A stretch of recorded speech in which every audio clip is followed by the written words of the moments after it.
Hello everybody, my name is Mario5514 and welcome back to another Splatoon Talk video. In this video we're going to be looking back at some of the previous updates in Splatoon 3's history as of 11.0. And with 11.1 being teased or being mentioned after 11.0 dropped, we're going to start looking back at some of Splatoon 3's previous updates and see how much has changed over the past 3-4 years since the game's launch in 2022. And if you end up liking the video, consider subscribing, and let's get started as we jump into the video. Patch 3.1 dropped on March 31st, 2023, as this was the update that changed the game forever. And I mean, even though 1.2 is basically the update that changed things, 3.1 was definitely the update that changed the entire meta, or the game as we know it. And keep in mind, our current we're still in the midst of crab meta, but we're slowly coming to a close at this point. In fact, let's read some of the notes that the devs have left for us. This update focuses on adding Splatfest data, adjusting Splatfest points, and making tweaks to online multiplayer. For Splatfest points, adjustments to the halftime report should make it feel less like the winning team has already been decided. For main weapons, the changes should highlight the unique traits of weapons and strengthen certain combinations of sub and special weapons. For sub-weapons, the changes should create more ways to use certain sub-weapons, as well as curtail strategies that employed repetitive use of certain sub-weapons. I wonder who they're talking about here. For special weapons, we have reviewed and made adjustments to the performance of each special weapon now that the usage of special weapons new to Splatoon 3 is better established. For the new special weapon, Kraken Royale, its basic abilities are unchanged, but it has been adjusted in certain modes to reduce unfavorable circumstances. More on that in a bit. For Salmon Run, the changes should ensure that lag will be minimal no matter which system is the host. It's possible that selection of the host system for wireless play in any or all game modes may change, either by adding a feature or improving communication efficiency. Therefore, we are taking steps to minimize lag regardless of which system is the host. We plan on releasing the next update at the end of the current season. It will focus primarily on balance adjustments and adding features for the new season starting in June. Nintendo. And keep in mind, like I've said in the previous videos, the update cycle was a lot more frequent than it is right now, as there was an update every month and a half. So, say like 3.0 came out, another month and a half would go by, and then the next update would come out. So that's basically what the update cycle was like prior to the later updates, which we'll talk about in the future. So yeah, but we also have to keep in mind, our current top tiers are Splashmatic, Sloshing Machine, Splatana Stamper, and Dark Tetradoolies. Those are your top tiers.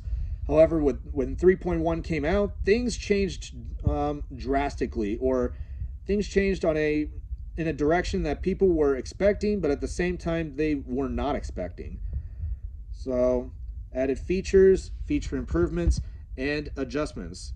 Changes to DLC, added some data relating to Inkopolis during Splatfests. Changes to Splatfests, added a song that will play during Splatfest battles in Tricolor Turf Wars. This song will play no matter if the player downloaded the DLC, adjusted the points rewarded for each category during the Splatfest final results. So the Splatfest sneak peek will, originally you would earn 8 points, now it's down to 7. Percentage of votes will be, it used to be 10 points, now it's down to 8. And the Splatfest battle Open and Pro will stay at 12 points. And the Tricolor battle will go from 15 to 18 points, adding up to a grand total of 57 points in total. Now that Splatfest has been adjusted, as well as the DLC relating to the data, let's jump into the main weapon changes. First up is Splattershot Nova, where its movement speed while firing is now about 10% faster. Originally, its movement speed was at 0.07 units, now it's at 0.079 units. So it's faster than Splattershot here. And an ink splatter will now fall around the player's feet more easily. Basically, it increases the likelihood that it will paint beneath your feet more.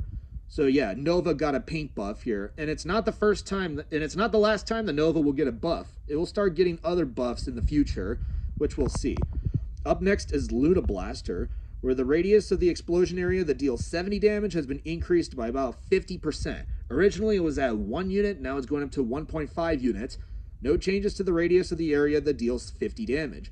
Originally, Luna Blaster's blast radius was at 3.57 units, what it had in Splatoon 2, which Luna Blaster would also get some more buffs in the future, so keep that in mind.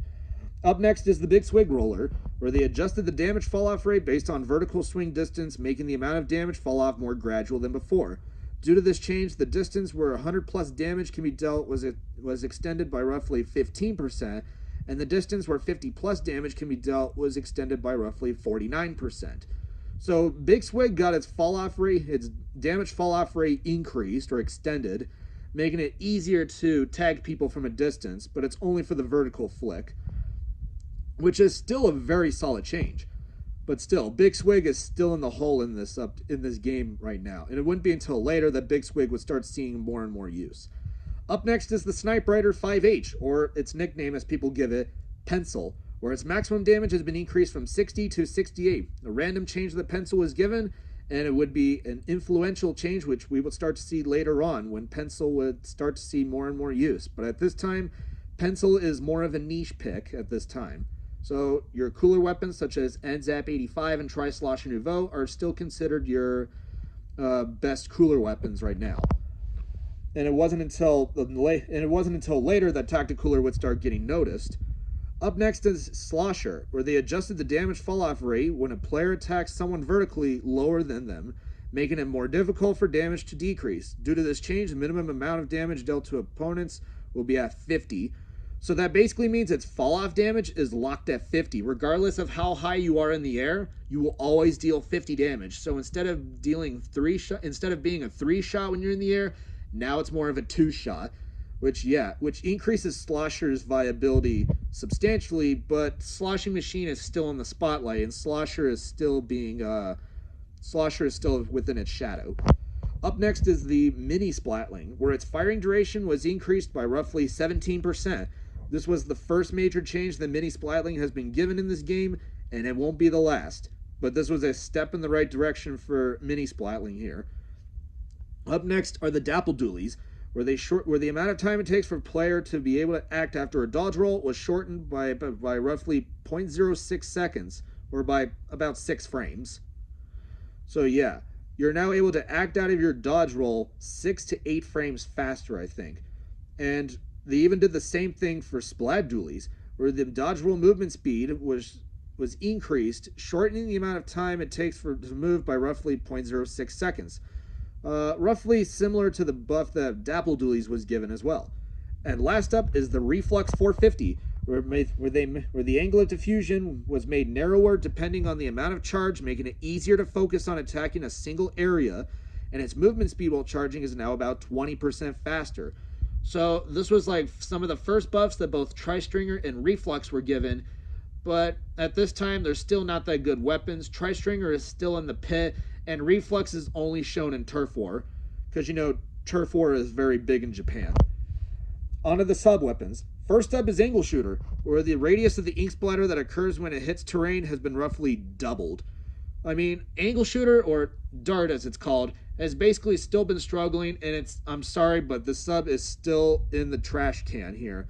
So they're still trying to make it good, but at the same time, people are still going to be using Burst Bomb or Point Sensor for chip damage or location. And speaking of Burst Bomb got nerfed in this update, where the amount of ink consumed on a standard ink tank was increased from 40 to 45% if the player does not have Inksaver sub equipped. However, the amount of ink consumed when the maximum number of abilities are equipped will not change. However, this was also the update where the Inksaver sub gear ability was buffed, so the curve is better than it was in Splatoon 2. Originally, Inksaver sub was 20% effective on burst bombs, and this update increased it to 28.888889%. But still, the Inksaver sub curve on burst bomb is still not that good, but at least it's a step in the right direction here. And burst bomb's ink efficiency will match that of Point Sensor, which is also at 45%. And now, on to the specials. First up is Ink Vac, where the radius of the outer perimeter when vacuuming up ink was increased by roughly 10% to cover a larger area than before. So basically what that means is that the vortex, basically the area or the vortex where you're able to absorb your opponent's ink, is now 10% larger. I mean, Ink Vac is still not that good right now, but I mean, people are still experimenting with it, and it wouldn't be until later updates that Ink Vac would start seeing more use. Up next is Tacticooler, where the initial setup speed when throwing the Tacticooler was increased by roughly 33% to enable it to be set up farther than before. So originally, its initial setup speed was at 0.3 units of frame. Now it's at 0.4 units of frame, meaning that you're able to throw it farther than it was before. Up next, and also, the horizontal radius was roughly doubled for the area where players can grab a beverage. Originally was at 3.5 units, and it got doubled to 7 units.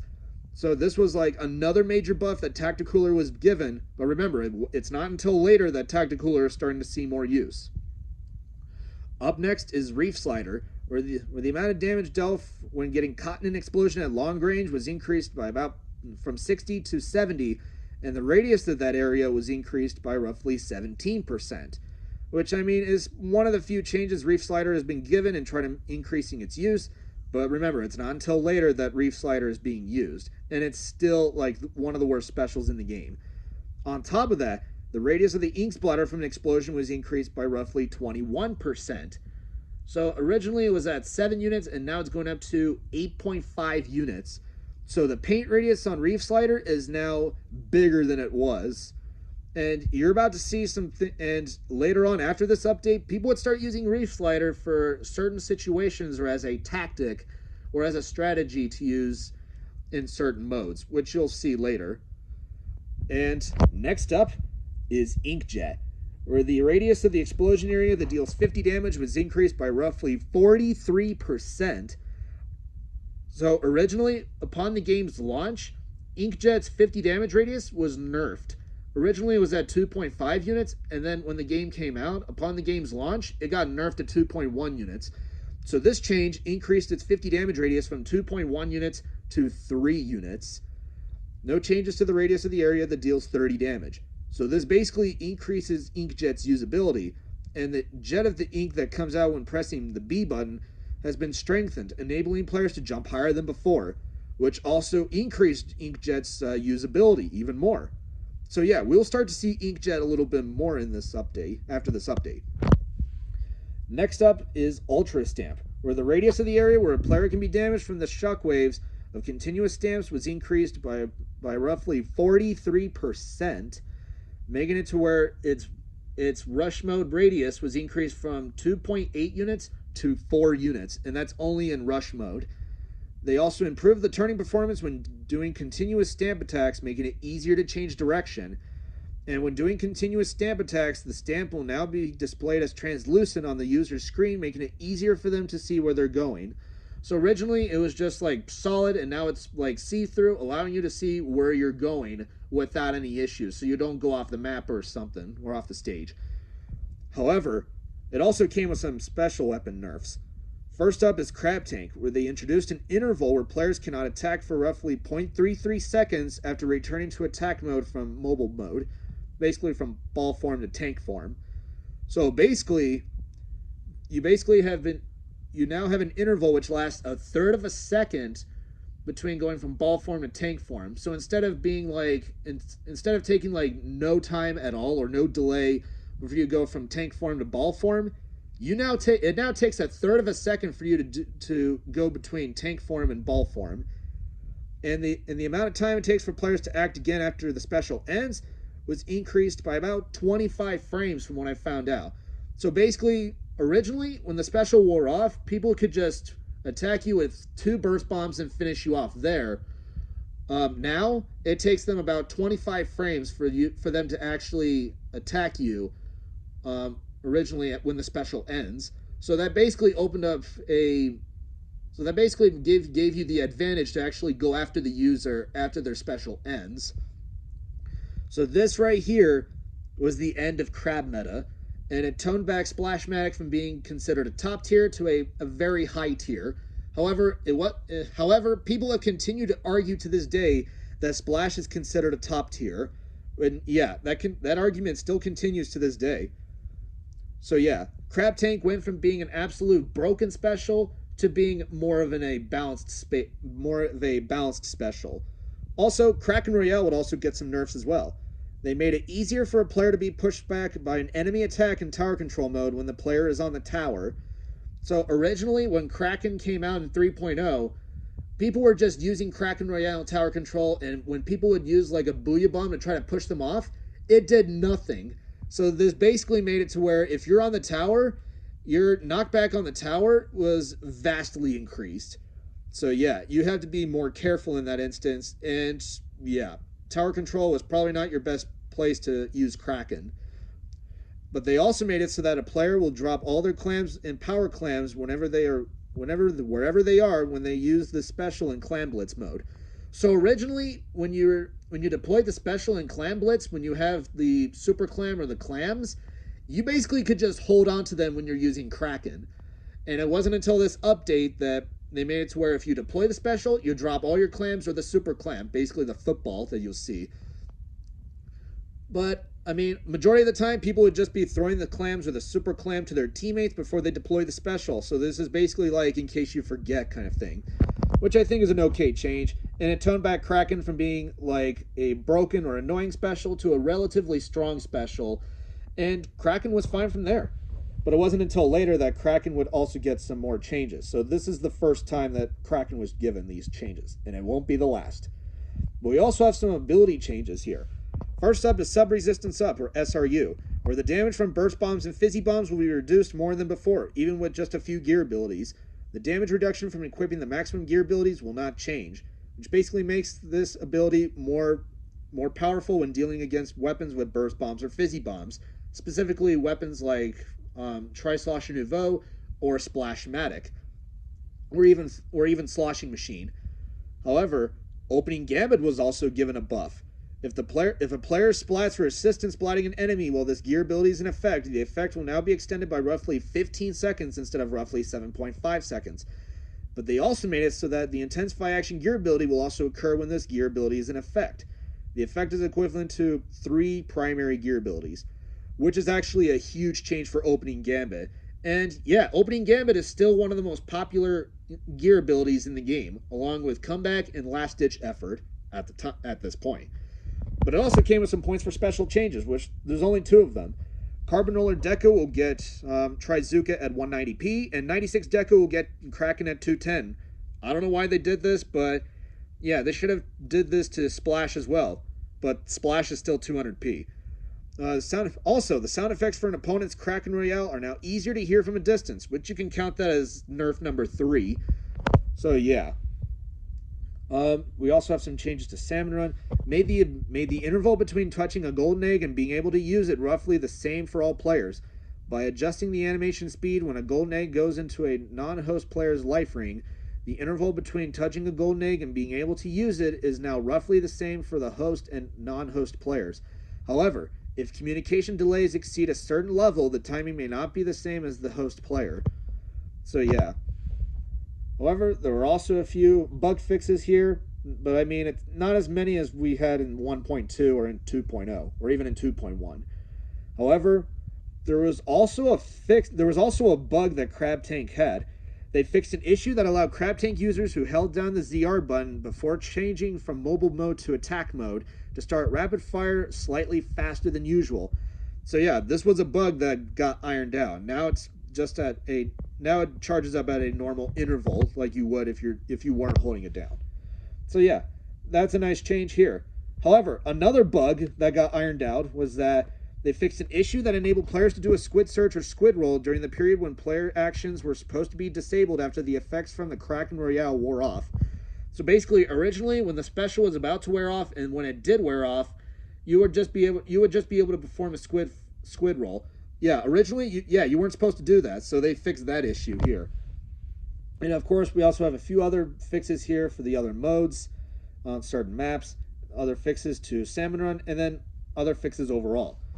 So yeah, 3.1 was basically the update that changed everything, but it also, not only did it end crab meta once and for all, but it also kickstarted a new meta, Inkjet meta, and ballpoint splatling would start to rise up, and it would eventually become a top tier weapon. So yeah, our current top tiers now consist, as of 3.1, are ballpoint splatling, sloshing machine, splashmatic, Splatana Stamper, and the Dark Tetradualies. Those are considered your top tiers. of the game. And in fact, because ballpoint splatling was 190p, there were certain comps that started to run double ballpoint, or two of them in the same comp, and they both had inkjet.